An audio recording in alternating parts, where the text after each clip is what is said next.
Hello guys, this is Dr. Chinmay. Today we are going to discuss about a very interesting topic, that is pain modulation. So without wasting any more time, let's talk. First of all, we will discuss about the gate control mechanism of pain modulation. Now, if we can remember from our childhood, whenever there was any pain or injury, the first attempt to reduce the pain was to rub that place, and miraculously the pain was reduced. Similarly, we used to use the hot mops to reduce the pain at different sites like painful joints, painful muscles, etc. We never might have thought about the basic mechanism through which this is happening, but the basic mechanism is gate control mechanism. Theoretically, activity of cutaneous mechanosensitive afferents may reduce the responsiveness of dorsal horn neurons to their inputs from the nociceptive afferent terminals. Now, this definition may appear technical, so I will be explaining that with a diagram. We all know peripheral sensations are carried from the skin and the viscera to the dorsal horn of the spinal cord through the first order neurons. Generally, the pain stimulus is carried through A delta and C fibers, which are also called as nociceptors. Similarly, the deep touch is carried through the Pachygenean corpuscles. Similarly, another sensation, that is temperature sensation, is also carried by these first order neurons to the dorsal horn of the spinal cord. Now, at the dorsal horn of the spinal cord, there is a strategic important site that is called as substantia gelatinosa. Now, this substantia gelatinosa acts as a gate through which all these sensations are transmitted from the first order to the second order neuron.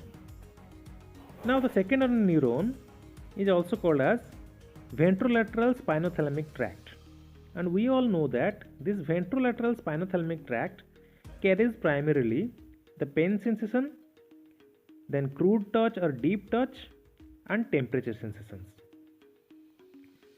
And this transmits these sensations at the level of thalamus to the third order neuron, and the third order neuron transmits these sensations to the higher centers. Now, at the level of substantia gelatinosa, a lot of things happen. Now, this place is very important strategically. Why? At this place, the intensity of the pain can be enhanced many folds through the mechanism which is also called as wind up phenomenon.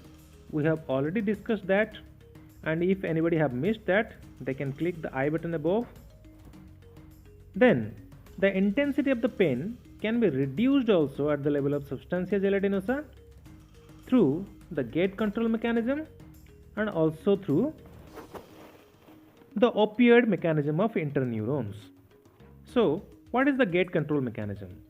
As we all know, all kind of sensations like pain sensation, deep touch, and temperature sensation can appear at the place of substantia gelatinosa, and these sensations will be transmitted to the second order neuron. So, substantia gelatinosa will decide which sensation to be transmitted at which quantity. That's why whenever there is pain stimulus, at the same point of time, if we will create another sensation, for example, if we will start rubbing the place, then deep touch sensation will be initiated. If we will start giving the hot mops, then the temperature sensations will be initiated. And at a specific point of time, multiple sensations will appear at the substantia gelatinosa. That's why the substantia gelatinosa will reduce the intensity of the different sensations and allow only a fraction of those sensations to be transmitted through the spinothalamic tract to the higher centers. And that is the mechanism through which the intensity of the pain is reduced. And that is also the basic mechanism behind the transcutaneous electrical nerve stimulus, which is used to reduce the pain sensations. Now, if we will see the transection of the spinal cord, we can see The horns of the spinal cord are actually arranged in a laminar manner, and these lamina can be counted from lamina 1 up to lamina 9. Substantia gelatinosa constitutes primarily lamina 2 up to lamina 4. Now let us discuss about another mechanism of pain modulation, that is opioid pain modulation through interneurons. Now what is happening? As you can see, at the level of substantia gelatinosa, these fast order neurons, this is the nociceptors or A delta and C fibers, this is the Pacinian Kupper's receptors. They transmit the impulses to the second order neuron, but there are certain interneurons also. At the level of substantia gelatinosa, these interneurons act as pain modulation centers. How that is happening, that we will discuss. The basic mechanisms is the opioids which are secreted into the interneurons, they will hyperpolarize the dorsal horn interneurons by causing an increase in potassium conductance. At the same point of time, there will be decrease in calcium to influx, resulting in decreasing release of glutamate and substance P.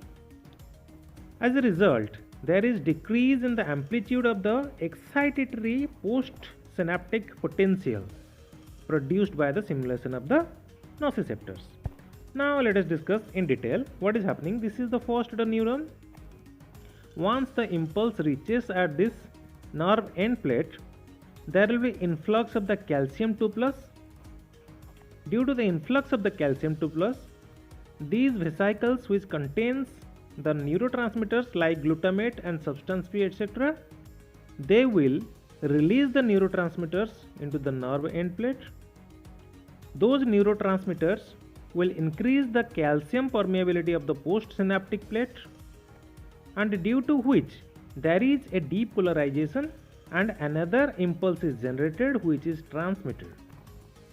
Now the basic mechanism of pain modulation is due to release of the enkephalins, which are actually intrinsic opioids present in our body. This calcium 2 plus influx is reduced to certain extent, due to which the release of the neurotransmitters like glutamate, substance P etc. are reduced. Similarly, the potassium permeability of the postsynaptic plate is significantly increased, due to which there is hyperpolarization of the end plate, due to which the impulse generation is significantly reduced. Now this basic mechanism can be generated intrinsically or can also be generated by injection of the opioids, which can act either at the level of ganglia or directly at the level of substantia gelatinosa. Now this basic mechanism explains why the opioid drugs will reduce the pain sensation. Now the opioids not only acts at the level of substantia gelatinosa, but also they act at higher centers like brain. Now let us discuss about the periaqueductal gray and brain stem, which is also the descending pathway for pain control. Now this explains why there is an affective or emotional aspect of pain control. There are certain situations like in the war, whenever the army people face extreme danger situation, even if they are hit with the bullets, they don't feel the pain, and with the rage and the enthusiasm they keep on fighting. But at our normal situations, even with a pinprick, we feel severe pain. What is the basic mechanism? Now the sensations will be carried to the dorsal horn, from where it is carried to the higher centers through the spinothalamic tract, we all know. But there is another descending pathway. So the descending pathway of pain control originates from our brain cortex, and the first order neurons ends at the level of periaqueductal gray, from which the second order neurons originate. Few of the second order neurons end at nucleus rhamphemagnus and few end at medulla oblongata. Those neurons which end at nucleus raffimagnus, their third order neuron will end at substantia gelatinosa.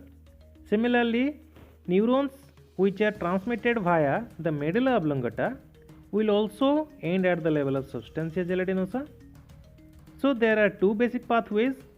First pathway which transmits through the nucleus raffimagnus, which is also called as serotonergic pathway. Then the neurons which are transmitted via medulla oblongata, they are also called as catecholaminergic pathway. Now basically the names are given like that because in serotonergic pathway, serotonin acts as a intermediate neurotransmitter. Similarly, in catecholaminergic pathway, noradrenaline acts as a intermediary neurotransmitter. But basically, the basic neurotransmitter which act at the level of substantia gelatinosa are the opioids like enkephalin and endorphin.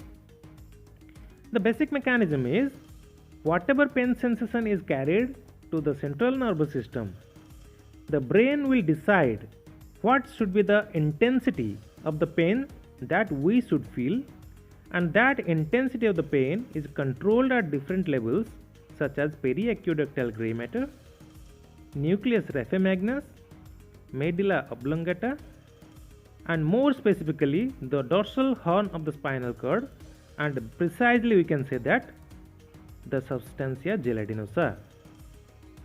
So I believe we have very well understood about the basic mechanism of pain modulation. That's all for today. Take care, be healthy, and keep smiling. Thank you.